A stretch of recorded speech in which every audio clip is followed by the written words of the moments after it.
chapitre 13.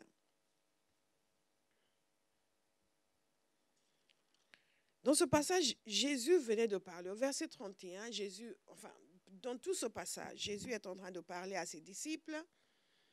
C'est un des grands discours de Jésus. Il y a plusieurs grands discours de Jésus dans la parole de Dieu. Et ça, c'est un des grands discours de Jésus. Et le dernier, c'est un discours qui est assez long. Il a parlé de beaucoup, beaucoup de choses. Il a parlé de son départ. Il a parlé de sa trahison. Il a identifié celui qui allait le trahir. Et après cela, au verset 31, n'oubliez pas, là, ils sont en train de fêter la Pâque, le dernier repas. Au verset 31, la parole de Dieu nous dit que lorsque Judas fut sorti, Jésus dit, maintenant le Fils de l'homme a été glorifié et Dieu a été glorifié en lui. Si Dieu a été glorifié en lui, Dieu aussi le glorifiera en lui-même et il le glorifiera bientôt. Mes petits enfants, je suis pour peu de temps encore avec vous. Donc maintenant, imaginez leur détresse. Depuis le temps qu'il essayait de leur faire comprendre qu'il allait partir, ils ne voulaient pas accepter, ils ne voulaient pas suivre. Rappelez-vous, Pierre avait réagi violemment contre l'idée que Jésus allait souffrir et aller à la croix. Et ici, les temps sont scellés, ce temps arrive, ils sont conscients du fait qu'il se passe quelque chose, et nous allons évoquer cela plus longuement demain, ils sont conscients du fait qu'il se passe quelque chose et que le maître est réellement en train de leur dire au revoir. Il a parlé de celui qui va le trahir. Ensuite, il leur dit ceci, « Je suis pour peu de temps encore avec vous. » Donc, imaginez leur détresse à ce stade. Imaginez ce qu'ils doivent ressentir. Et ensuite, il dit ceci, « Vous me chercherez et comme j'ai dit aux Juifs, vous ne pouvez venir où je vais. Je vous le dis aussi maintenant. » J'avais déjà dit aux autres qu'ils ne peuvent pas venir où je vais. Maintenant, je vous dis, vous aussi, la même chose. Vous ne pouvez pas venir où je vais. Et je vais vous quitter. Et donc, imaginez, tu vas nous quitter. Aïe, aïe, aïe. Et qu'est-ce qu'il leur dit? Je vous donne un commandement nouveau. Aimez-vous les uns les autres comme je vous ai aimés. Vous aussi, aimez-vous les uns les autres. À ceux-ci, tous connaîtront que vous êtes mes disciples, si vous avez de l'amour les uns pour les autres. Ensuite, qu'est-ce qu'il dit au verset 36? Simon-Pierre lui dit, Seigneur, où vas-tu? Jésus répondit, tu ne peux pas maintenant me suivre où je vais, mais tu me suivras plus tard. Il l'a suivi pendant 3 ans. Il a tout abandonné pour le suivre. Il a quitté sa famille. Il a quitté sa maison pour le suivre. Et maintenant, Jésus lui dit, moi maintenant, je vais vous quitter. Et tu ne peux pas me suivre là où je vais. Et Pierre demande, où tu vas? Il dit, non, non, tu ne peux pas me suivre. Mais tu me suivras plus tard. Seigneur, lui dit Pierre, pourquoi ne puis-je pas te suivre maintenant? C'est une question logique. Je donnerai ma vie pour toi. Jésus répondit, tu donneras ta vie pour moi. En vérité, je te le dis. Le coq ne chantera pas que tu ne m'aies renié 3 fois.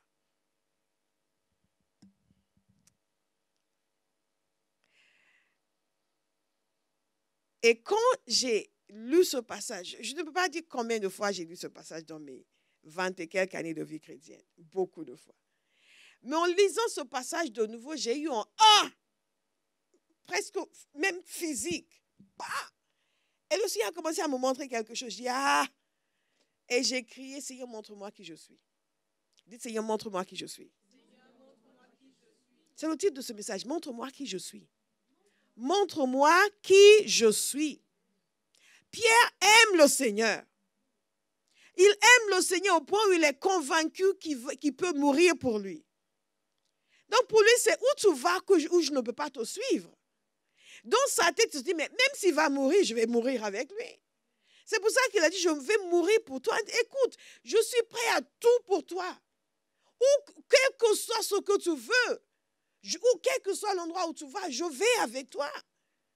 Si c'est pour souffrir, je vais souffrir avec toi. Seigneur, je donnerai ma vie pour toi. Avant d'ouvrir la bouche pour dire, je donnerai ma vie pour toi, il devait vraiment ressentir quelque chose pour le Seigneur. Tu dors déjà. Je donnerai ma vie pour toi. Je donnerai ma vie pour toi. Et il est convaincu. Et moi, je l'aurais écouté, j'aurais été convaincu. Mais il n'y a que Dieu qui peut nous montrer qui nous sommes. Parce que des fois, nous sommes convaincus des choses à notre sujet qui ne sont pas vraies. Et ça nous induit en erreur, ça nous fait passer à côté de ce que Dieu a pour nous. Parce que nous avons certaines idées sur nous-mêmes qui n'ont rien à voir avec ce que Dieu voit. Pierre est convaincu, je donnerai ma vie pour toi. Et Jésus a dit, toi, tu donneras ta vie pour moi. Non, au contraire, tu vas me renier 3 fois. Pas une fois, pas 2 fois, mais 3 fois. Dites, Seigneur, montre-moi qui je suis. Si nous allons progresser avec Dieu et si nous allons servir Dieu efficacement, nous avons besoin de savoir réellement qui nous sommes. Et ce qui doit être enlevé, ce qui doit être changé, ce qui doit être chamboulé, ce qui doit être transformé en nous. Parce que souvent, nous savons qui sont les autres, mais nous ne savons pas qui nous sommes. Et très souvent, lorsque vous entendez les gens parler, ils sont là, ils sont convaincus de leur droiture, mais en tel. Mais nous n'avons jamais chuté à cause d'un tel. Nous ne chutons qu'à cause de nous-mêmes.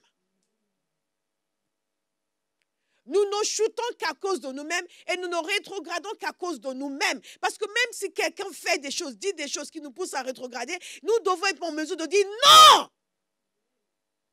Dites non. Non. Vous savez, Judas, il a chuté parce qu'il aimait l'argent. C'est tout. Même si tu es déçu de Jésus, même si tu as des projets politiques et Jésus ne correspond pas, tu as besoin de le trahir. On n'a pas besoin de le trahir pour autant. On n'a pas besoin de trahir. On n'a pas besoin de chuter. On n'a pas besoin de faire mal, on n'a pas besoin de faire du mal. On n'a pas besoin de faire certaines choses que l'on fait. On les fait parce qu'on ne se connaît pas soi-même. Et Pierre est convaincu, mais je donnerai ma vie pour toi. Et Jésus a dit, toi, tu donneras ta vie pour moi. Et il y a des choses que nous disons au Seigneur, et toi, oui. Comme quand je disais au Seigneur, si tu me laisses partir dans les îles britanniques, laisse-moi quitter la France. Je veux retourner en Angleterre. Je suis loin de ma famille ici. Je veux être entouré. Je suis loin de ma culture. Je veux être dans ma culture. Je veux être bien avec les miens. Ici, ils n'aiment pas les chrétiens évangéliques. Là-bas, au moins, ils savent qui nous sommes. Ils ne nous traitent pas de seigle. Laisse-moi partir. J'ai dit, Seigneur, si tu me laisses partir en Angleterre, je vais chasser tous les démons des îles britanniques. Et le Seigneur m'a dit, tu vas chasser tous les démons des îles britanniques, c'est ça? Dès que je te laisse partir là-bas, tu vas trouver un job à la City et tu vas oublier que tu as appelé au ministère. Alléluia. Seigneur, dis-moi qui je suis et montre-moi qui je suis. Et nous voyons cela gravement. Regardez avec moi dans 1 Roi. 2 Samuel plutôt. Parce que vous savez, c'est quelque chose de capital. Ça l'envoie 2 exemples. Encore un autre exemple de Pierre et un exemple de David. Ici, la parole de Dieu nous dit dans 2 Samuel au chapitre 11, l'année suivante, du temps où les rois se mettaient en campagne, David envoya Joab avec ses serviteurs et tout Israël pour détruire les fils d'Ammon et pour assiéger Rabat. Mais David resta à Jérusalem. Et c'est là où ces problèmes ont commencé. David resta à Jérusalem. Une des choses que j'ai comprises dans ma vie, c'est qu'il y a une question de positionnement dans notre marche chrétienne. Nous ne florissons pas partout. Nous ne sommes pas épanouis partout. Nous sommes épanouis là où Dieu nous a positionnés. Nous sommes épanouis là où Dieu nous a établis. Nous sommes épanouis là où Dieu nous a appelés. Et beaucoup de gens entendent dire, oui, mais écoute, toi reste là, on est plus tranquille ici, sois tranquille, ou c'est plus mouvementé là-bas, va là-bas. On ne va pas parce que c'est mouvementé, parce que c'est tranquille. On va parce que c'est là où on devrait être. David devait être à la guerre, il est resté à Jérusalem. Beaucoup d'entre nous, nous sommes censés être sur la ligne du front, à faire l'œuvre de Dieu, nous restons tranquillement dans nos maisons. Et vous savez, il y a des choses qui vont vous arriver dans votre maison qui ne vous arriveraient pas si vous étiez dehors. Et pendant que vous êtes dans votre maison, quelqu'un vous appelle avec une histoire alambiquée et vous embobine, vous entraîne dans quelque chose de bizarre. Alors que si vous aviez été dehors, quand vous deviez être dehors, si vous aviez été en train d'annoncer l'évangile, comme vous êtes en train d'annoncer l'évangile, cette personne ne vous aurait pas trouvé. David est resté à Jérusalem quand il devait être à la guerre. Nous ne sommes pas, et il pensait peut-être qu'il était préservé et protégé. Mais c'est là où il a chuté. Une des choses que j'ai comprises, c'est qu'il vaut mieux être là où Dieu veut que tu sois, même si c'est chaud, que d'être là où tu es tranquille, où tu penses être tranquille. Parce que toutes les tentations, toutes les détresses vont t'atteindre quand tu n'es pas là où tu dois être. Mais quand tu es là où tu dois être, la protection de Dieu est sur toi. Est-ce que vous me suivez? La protection de Dieu est sur toi, quand tu es là où tu dois être. Beaucoup de chrétiens aujourd'hui cherchent la facilité, la simplicité, ce qui ne va pas me compliquer la vie. Non, non, non, parce que, non, non, tu vois, moi, je vais là-bas parce qu'on ne te demande rien, on n'exige pas que ceci, on n'exige pas que cela. À Barras, on est de prière à 5 heures du matin. Après tout, ce n'est pas nous qui avons crucifié Jésus. C'est ce que l'on disait quand on était païens. Quand on voyait les chrétiens, ils leur disaient, ouh là, c'est lui qui a tué Jésus. C'est pour ça qu'il a zélé. Les gens sont terribles. Et oui, c'est nous qui avons tué Jésus. C'est pour nos péchés qu'il est mort. Alléluia. David est resté à Jérusalem pensant qu'il allait être tranquille. Le problème, c'est que Satan l'attendait. Il ne se connaissait pas lui-même. Il ne savait pas. Satan l'attendait. Et Satan a positionné une belle femme et l'a mis au bon endroit pour voir la belle femme. Oui, vous êtes un roi qui doit être à la guerre et qui a le temps pour regarder des femmes qui sont en train de se laver.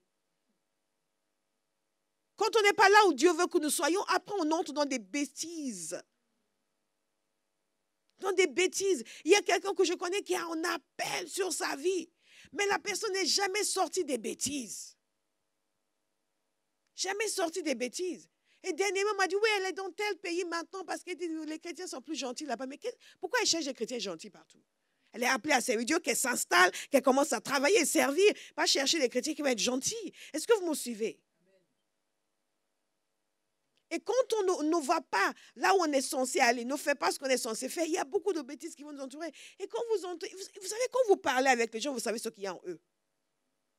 Il y a des gens, vous leur parlez, vous sentez une certaine grandeur, une certaine noblesse, une certaine dimension spirituelle, une certaine dimension morale. D'autres personnes, vous leur parlez, quand vous les quittez, vous avez l'impression qu'on a jeté des cacahuètes sur vous. Et c'est ce qui arrive aux gens qui ne sont pas là où ils devront être, à faire ce qu'ils devront faire. Je vous assure, peu importe la difficulté de ce que vous êtes censé faire, c'est beaucoup mieux que de ne rien faire. Vous me suivez? David était tranquille, mais Satan le cherchait. Et il l'a trouvé. J'ai compris dans ma vie que le lieu de sécurité, c'est dans la volonté de Dieu. C'est en faisant ce que Dieu me demande de faire. Il y a des gens qui pensent que, waouh, c'est pas évident, c'est pas évident. Ce sera pire de ne pas faire ce que Dieu m'a dit de faire. Pire. Alléluia. David ne se connaissait pas lui-même. Il pensait qu'il était un homme de Dieu. Il pensait qu'il était un grand roi. Il pensait qu'il était au-dessus de certaines bassesses. Jusqu'au jour où ça s'est révélé.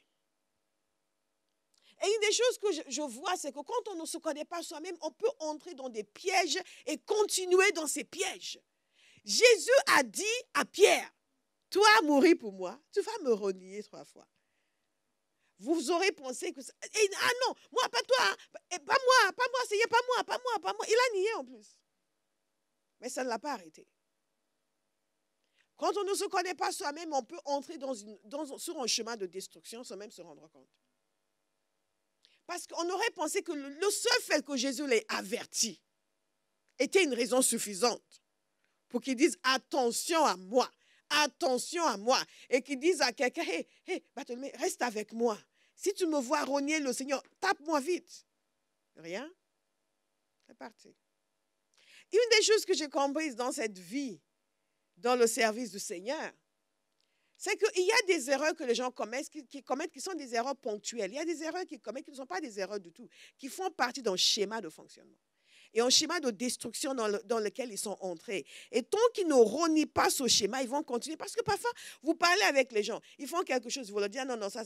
Et ils recommencent, ils font encore autre chose. Mais la dernière fois, on avait vu ça. Arrête. Ok, d'accord, oui, c'est vrai, je ne devrais pas. Et paf, ils font encore autre chose. Et là, vous comprenez que non, ils sont sur un chemin de destruction. Ce ne sont pas des choses isolées. Quand c'est quelque chose d'isolé, la personne se reprend et change. Mais quand la personne est dans son schéma, et dans un schéma totalement aveuglé, sans être conscient même de ce qui se passe, c'est ce qui est arrivé à David. Il ne se connaissait pas lui-même. Il était dans un schéma de destruction. Et il a vu la femme. Il a eu une relation avec elle. Son soldat qui était à la guerre. Est-ce qu'on peut tomber plus bas que ça? Mais il n'a rien vu. Dites, Seigneur, montre-moi qui je suis. Parce que tellement de choses qui peuvent arriver dans la vie d'une personne et on ne voit rien.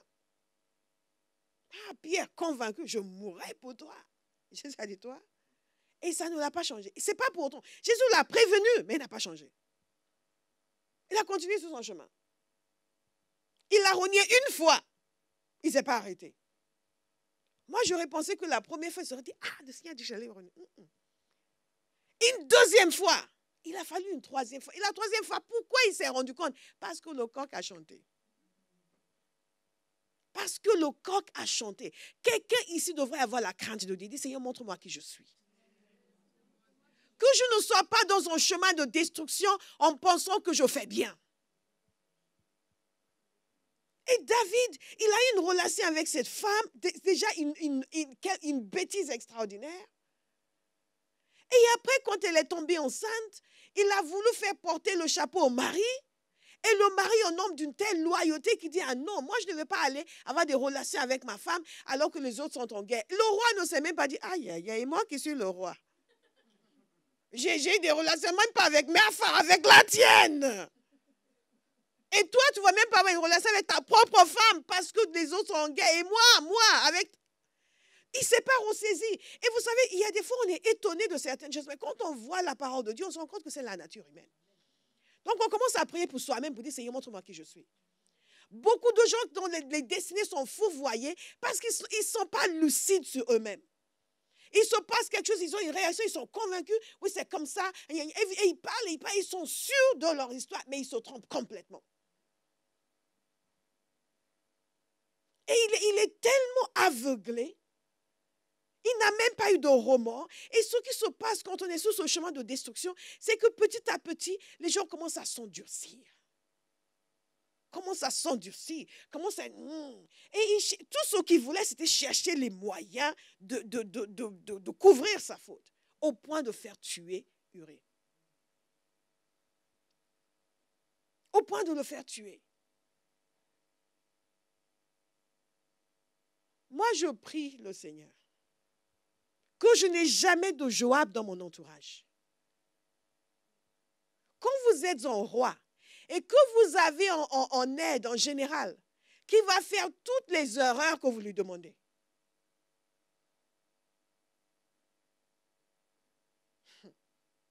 C'est la raison pour laquelle ce n'est pas l'opinion de la majorité qui compte. Il y a des gens proches de nous, ils peuvent nous envoyer en enfer. Et David a envoyé le message à Joab, que Joab orchestre la mort d'Urée de la main de l'ennemi, le mettre sur la ligne de front pour qu'il soit tué. Et Joab l'a fait. Il n'a même pas hésité. Il m'a dit, mais non, ce garçon, il l'a fait. Tranquille, il l'a fait. Il l'a fait. Il l'a fait. Il y a des gens qui sont toujours prêts à vous pousser dans ce qui est mauvais. Toujours prêts à vous encourager dans ce qui est indigne d'un enfant de Dieu. Parce qu'eux-mêmes sont comme ça. Donc ça les arrange. Ils ne sont pas seuls. Joab a dû se frotter les mains. Depuis qu'on dit à David qu'il est trop mou. Ben voilà. Voilà. Et ce qui est curieux, c'est qu'il n'a même pas dit, oui, mais attends, peut-être que... Exécuté. Et même là, David ne s'est pas réveillé.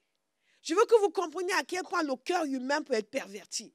Et à quel point on peut être complètement deluded. Comment est-ce qu'on dit deluded en français?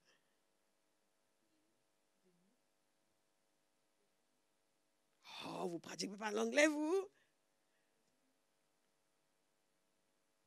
On peut être complètement dans l'erreur sans se rendre compte. Est-ce que vous me suivez? Complètement, complètement, complètement.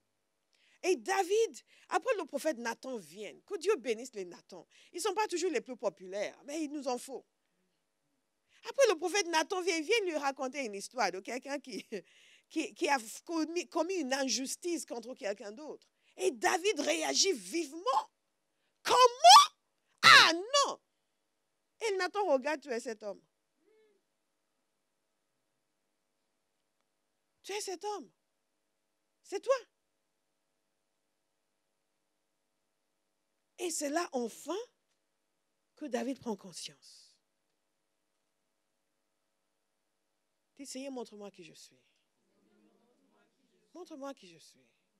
Montre-moi qui je suis. Et parfois, lorsque les gens prennent conscience, c'est déjà trop tard. Ils ont déjà tout gâché, ils ont déjà gaspillé, ils ont déjà hypothéqué leur destinée. Trop tard. Trop tard. Mais moi, je dis, ah Seigneur. Et vous voyez comment il y a des gens qui pensent que oui, ben, après tout, j'ai quand même reçu une parole prophétique. Si je suis si mauvais que ça, je n'aurais pas. Mais parfois, Dieu nous encourage. Mais je dis parfois, Seigneur, tu es dangereux. Tu es dangereux. Parce que Dieu pouvait envoyer Nathan avant qu'il ne tue Urée. N'est-ce pas? Il l'a laissé dans sa bêtise. Et à la fin, elle est venue lui dire, toi, pensez pas que parce que je suis tombée sous l'onction, ça veut dire que tout va bien. Ça, c'est l'erreur que commettent les chrétiens. Dieu va guérir en païen. Pourquoi il ne va pas vous laisser tomber sous l'onction? En païen, alors qu'il sait que s'il meurt aujourd'hui, il ira en enfer. Mais il va le guérir. Il va le guérir, il va le sortir du fauteuil roulant. Il va enlever le cancer. Maintenant, à lui de décider de se convertir. C'est la bonté de Dieu est censée nous amener à la repentance, pas nous endurcir dans la bêtise. Mais c'est l'impact pour beaucoup de gens, parce qu'ils continuent de vivre la bonté de Dieu, qui s'endurcissent. Ouais, mais écoute, si Dieu est content, si Dieu n'est pas content, pourquoi il me bénit? Pourquoi ceci, pourquoi cela? Jusqu'au jour. Seigneur, montre-moi qui je suis. Montre-moi qui je suis. Montre-moi qui je suis. Mais ce qui est formidable avec Dieu, c'est que quand on se repent, il y a un nouveau départ. David s'est repenti, il a été pardonné, mais l'enfant est décédé. Cet enfant-là est décédé. Regardez avec moi dans Actes. Je veux savoir qui je suis. Je veux savoir qui je suis. Je ne veux pas que quiconque me caresse dans le sens du poil. Je ne veux pas que les gens m'entraînent dans la bêtise. Je ne veux pas qu'on m'encourage dans la stupidité. Je ne veux pas avoir de fausses idées sur moi-même. Je ne veux pas penser que j'aime Dieu plus que je ne l'aime en réalité. Pierre était convaincu qu'il aimait Jésus. Il était convaincu qu'il allait mourir pour Jésus. Et Jésus a dit non, ce n'est pas vrai. Je ne veux pas avoir des fausses idées sur ma spiritualité, sur mon degré de consécration, sur mon degré d'engagement, sur mon degré de service. Je ne veux pas avoir de fausses idées sur moi-même. Je veux savoir quelle est la réalité. Qu'est-ce que Dieu voit? Parce que c'est la seule chose qui compte. Je ne veux pas être convaincu de ma justice. Alléluia. Vous savez, dans Actes chapitre 10, nous voyons l'histoire de Corneille.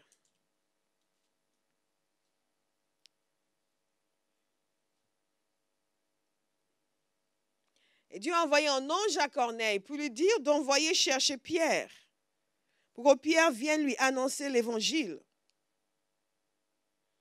Et qu'est-ce qui se passe? Pierre, dans Acte 10, au verset 9, le lendemain, comme ils étaient en route et qu'ils s'approchaient de la ville, Pierre monta sur le toit vers la 6e heure pour prier. Dites pour prier. Pour prier. Il eut faim et il voulait manger. Pendant qu'on lui préparait à manger, il tomba en extase. Il vit le ciel ouvert et un objet semblable à une grande nappe attachée par les 4 coins qui descendait et s'abaissait vers la terre et où se trouvaient tous les quadrupèdes et les reptiles de la terre et les oiseaux du ciel. Et une voix lui dit, lève-toi Pierre, tue et mange. Mais Pierre dit, non Seigneur, car je n'ai jamais rien mangé de souillé ni d'impur. Et pour la deuxième fois, la voix se fit encore entendre à lui. Ce que Dieu a déclaré pur, ne le regarde pas comme souillé. Cela arriva jusqu'à 3 fois. Et aussitôt après, l'objet fut retiré dans le ciel. Ce qui veut dire que chaque fois que cela se manifestait, Pierre disait, non, Seigneur.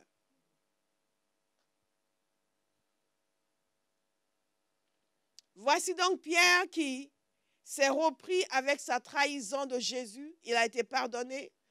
Il fait partie de ceux qui ont revu le Seigneur après sa résurrection. Il a reçu le baptême dans le Saint-Esprit. Il a prêché un grand message le jour de la Pentecôte et des milliers de personnes, hommes et femmes, se sont convertis. Il est devenu un grand responsable de l'Église et il a commencé à être utilisé par le Seigneur puissamment dans la guérison, dans la manifestation des dons. Et Pierre, évidemment, pensait qu'il connaissait Jésus et il connaissait sa mission et il connaissait l'Évangile et qu'il servait Dieu comme il devait le faire. Jusqu'à ce qu'il ait une rencontre dans cette vision et qu'il a compris que finalement, il ne comprenait pas tout ce qu'il pensait comprendre. Il dit, Seigneur, montre-moi qui je suis.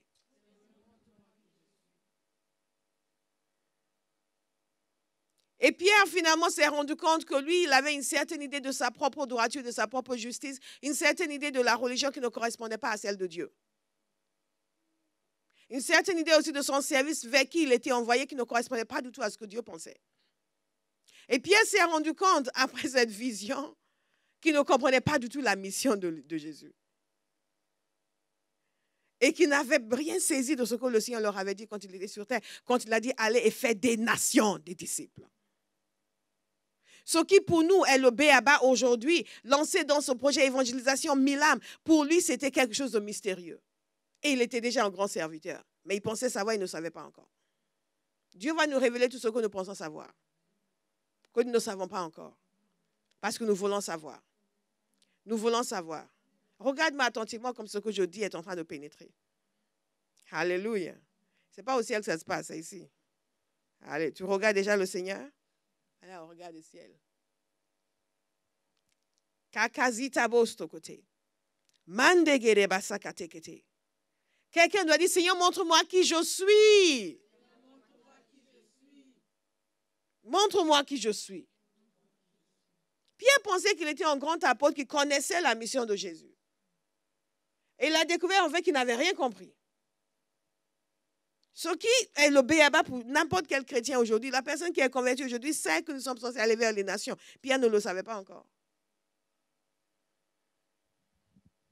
Et il n'était pas le seul. Toute l'église à Jérusalem.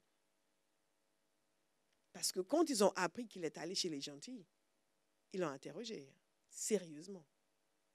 Il n'était pas d'accord.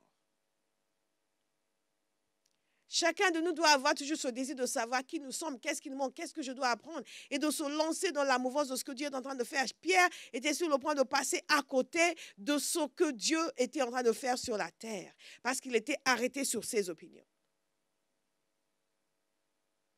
Et nous voyons cela tellement dans l'église. Quand on est en train de faire quelque chose, il y a des gens qui sont à l'extérieur. Qui ont, oui, mais moi je pense que, non, mais personnellement j'estime que, non. Seigneur, je veux entrer dedans.